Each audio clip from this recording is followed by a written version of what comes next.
is T with Mountain Readiness, and today we're going to be doing another one of our educator spotlights. We're going to be spotlighting today Raymond Moore, aka the Kilted Prepper.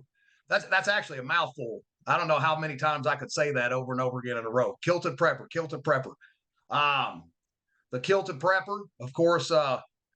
This guy is into everything. We've got bush crafting, we've got food storage, we've got survival. The list goes on and on and on. So first off, it's great to talk to you, sir, and appreciate you being here with us today, and looking real forward to seeing you there in Harmony in May at our event. So welcome. Thank you so much there, T. I appreciate it, and fun to be on here with you. And I'm really looking forward to Mountain Readiness. This is going to be a lot of fun. I've been looking at a lot of the guests and everything, and you guys got a really full venue, and you're going to have some really cool classes. For sure. It's a jam-packed event. We want to make sure that everybody leaves with as much knowledge as they possibly can leave with. Get your money's worth. And of course, we want you hungry for more, but we want you full at the end of this 3-day event. So the Kilted Prepper, how did you become the Kilted Prepper? What is the backstory? It's a rather interesting long story, but I'll keep it down to the short version. What I did is I was very involved in the preparedness arena before, and I went by another name. I then stepped back, God called me back. And so I thought, hey, I'm retiring and getting out of that and stuff. And it's just interesting how things have progressed. And, God just kind of called me back into it. And it was interesting. I was talking to my pastor because I really didn't want to do this. And, me and my pastor prayed about it. And I go back home after church, and within 2 hours, this rather large organization reaches out to me and said, "Hey, man, we have some of your preparedness videos. How about doing a couple interviews with us?" And it's like, "Oh, okay." So I guess it just, doors opened up, and I've been just going for it like crazy. It's interesting. On my YouTube channel, I started really actively working it just in August, actually September, and I've already passed up the 1,000 subscriber mark. I've got a bazillion views. Awesome. My Facebook page is growing like crazy. I think I got like 2,100 or 2,200, friends and everything. Right. But what got me going was I did a DNA thing a long time ago, back in 2014. And found out that I'm primarily Scottish, and Scottish with some Scandinavian, a little bit of German and everything.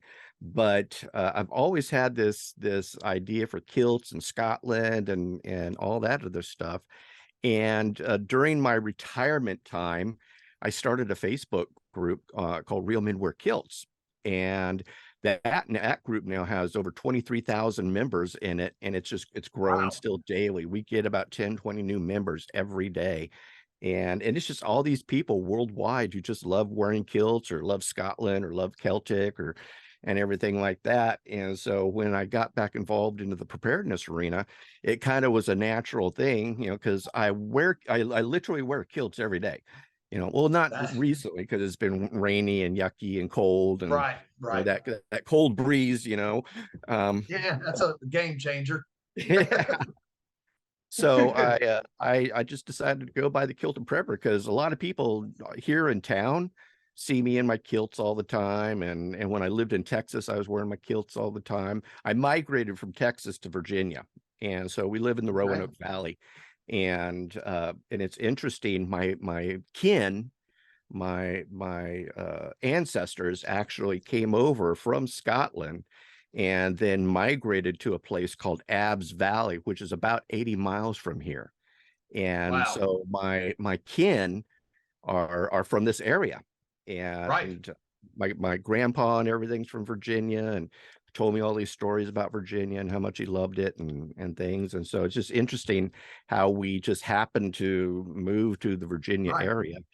You know, and isn't thank amazing? And that's an awesome story. We you know, the path is never a straight line, right? Squiggly everywhere, but somehow we always end up where we're meant to be at, right? yep, yep. It's an amazing thing. You know, the Lord definitely he works through us, he works through people around us to get us to where we're supposed to be. Sometimes kicking and screaming, you know, Mhm. but here we are. That's an awesome story. Love it. And the kilt, I do not own a kilt. I've wanted a kilt, but I actually want a kilt when I actually get to visit Scotland. I probably won't be able to run up that hill. I will slowly venture up those mountains, you know, but one day I am going to wear one, and it will be in Scotland, because a lot of my background is also Scotland. Of course, my wife Amber is almost all Scottish. So that's kind of one of our destinations we want to hit before it's all said and done. So, Well, but great story. the kilt is the clothing of warriors. And Yes. so throughout the ages, kilts and warriors have always been, synonymous. So, and it's just with my military background, I used to jump out of planes and eat snakes and all that other junk, was part of special Right. ops in the 80s and did all that crazy I got junk. to And ask, have you ever jumped out of a plane in a kilt? no, You should, if you ever decide to do it. I mean, we got to know if you ever try this out. We got I to know. don't think I want to surprise all the ladies, There you go. Good enough answer. So, um, now my understanding is too is you are writing a book that is hopefully going to be coming out soon. Tell us about that book. It's rather interesting because I love my dehydrator, and if people who've read my articles and watch my videos, I talk about dehydrating all the time. I think it's a very affordable thing that a lot of people can do versus a freeze dryer. A freeze dryer costs like, geez, what, $3,000, $5,000, where Yes. an Excalibur dehydrator costs only what, about $300. But I've been using dehydrators now for about 20 years, and I've dehydrated just about everything you can think of. And when I've been doing my research, there's dehydrating recipe books out there, but they're even though they're called the prepper dehydrator or this and that or survival dehydrating, and they really don't tell why. I mean, okay, so why do you want to dehydrate, elderberry? And Right. or why do you want to dehydrate this? Or why do you want to dehydrate that? And it's all the same stuff, basically, fruit jerky or fruit roll up, beef jerky, and that's about the extent of recipes that you see out there. And so many people are missing out on so many really great things that they can use their dehydrator for to really create a wide variety of foods that will really serve you, help you. And dehydrated food will last 15 to 25 years, depending on how you package it and so forth. So it's a great way to basically create your own long-term survival food versus going out and buying some of this other survival food that in today's world, oh my goodness, is getting rather expensive. And so I would rather To say the least. dehydrate versus, going out and by doing that, I'm by growing my own and raising my own and dehydrating my own, I know everything that's going into these foods and the nutritional value and so forth. And so my goal is to really create a book that is very, very pro prepper survival homesteading versus a book just full of recipes on how to do this and do Right. that. So, So and this book too is going to you mentioned there's going to be some off the wall interesting stuff that we're going to be dehydrating. What's a couple sneak peeks? like one of the things I like sauerkraut. I Right. love I enjoyed using dehydrated sauerkraut, and people are going, "What?" And it's really, really good. I mean, you take a little bit of the sauerkraut and you kind of crunch it up over your eggs, and it doesn't taste, Okay. it doesn't have that sauerkraut taste, but it has that real zing. And Right. or put it over fish, put it over chicken, crunch it up into your salads and everything. And if you're looking for that real zing flavor, it just really packs a punch. And people who do dehydrating know that when you dehydrate, you concentrate the flavors. Another thing that I can't even keep on the shelves here because my family eats it like crazy is Right. tomato chips. Oh And yeah. what I do is, everybody grows tomatoes and has got so many tomatoes they don't know what to do with. I dehydrate them and I put different spices on it. And then I store it in large mason jars and everything. But my family just scarfs these down like potato chips, and they're great for you.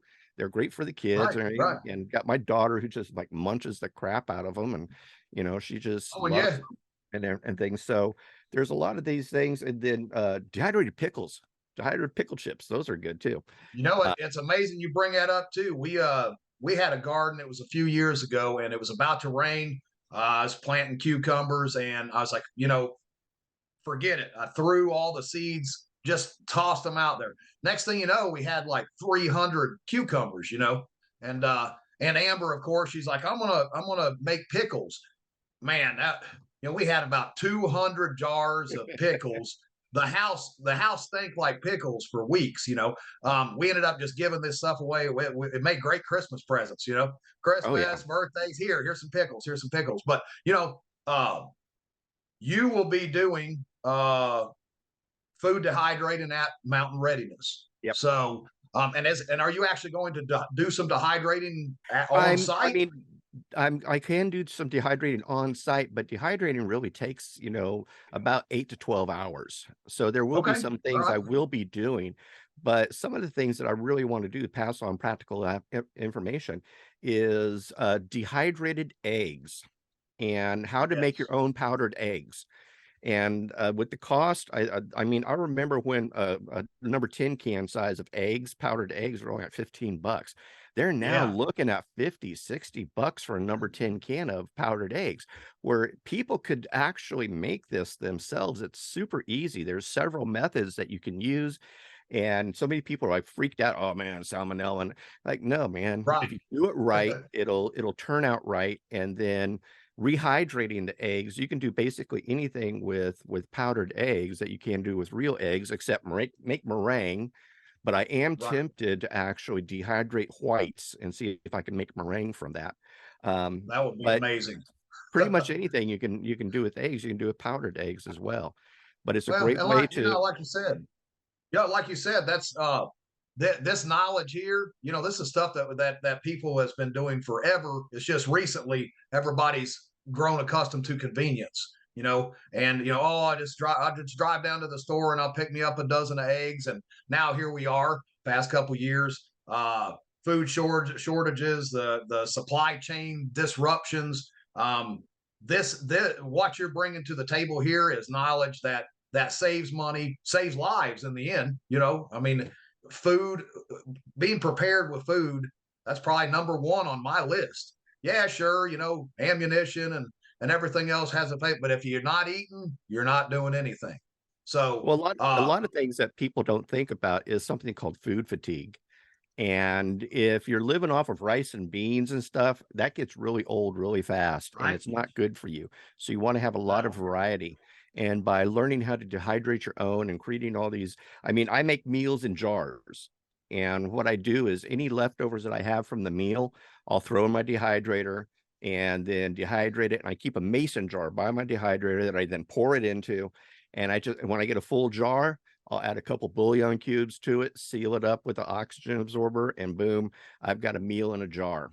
and And there you have it. people just take their food, stick it in a bowl, stick it in the refrigerator, and 6 months later, it turns into a science experiment. So, Yeah. this is a great way of really taking benefit of your food and making your budget stretch further versus throwing out a lot of food. I mean, people throw out so much food, Oh whereas yeah, if the they just waste burn is. the dehydrator, they'd be good to go. Yeah, what if we could get to the point, of almost zero waste, right? How much money we save just right there. Another good thing is your meals that you talk about in a bottle. I personally carry a few MREs in my get home bag, just in case you got to hoof shoe leather, but we all know eating MREs, the result of that is long term is not sustainable, right? It's not something you want to do. It's a quick fix just to get you going, get you moving for a short period of time. Mhm. This what you're talking about. I mean, it's full game changer. You eat it, it's just like eating a meal. You just rehydrate it, you eat it, you're getting all those nutrients and protein and all the things you need to survive. Well, why not make your own MRE? Right, Start putting together your own MRE. You know what's going to go into it. Uh, Military MREs are not the greatest thing because if they get above 70 degrees, I believe, they start losing nutritional value. And so a lot of right, the MREs that are on the market today, a lot of their nutritional value has gone out. And so basically, if there's people out there who are going to survive on MREs, right, one, not too good, but they're right. basically going to have rabbit starvation. It's the same Yes, thing. You on eat a top bunch of of rabbit, it just you starve to death. And right, on so top of the sodium content, probably stroking out within the next couple weeks. so so no, totally. it's what you're bringing is great. I think we can't wait to have you there at the event. Um, we're so glad that you decided to come on board with us, and hopefully you have that book done because that would be great to. I'd love to get a signed copy. You will be signing copies, right? Oh heavens, yes. Yeah, I'll be For signing copies sure. and everything. So Awesome. yeah, I'm excited to Great. either I'm going to have it ready by the end of March or definitely by the time I'm going to Mountain Ready Preparedness. Awesome. Awesome. Well, Kilted Prepper, we appreciate your time with us. We're looking forward to it. Folks, he's going to be there in person wearing a kilt, of course, May 5th, 6th, and 7th. We can't wait to see you there. And God bless, sir. Be safe. And thanks for your time. Thank you so much. I really appreciate it, T. We'll see you. Goodbye. God bless and kilt on. Kilt on. All right.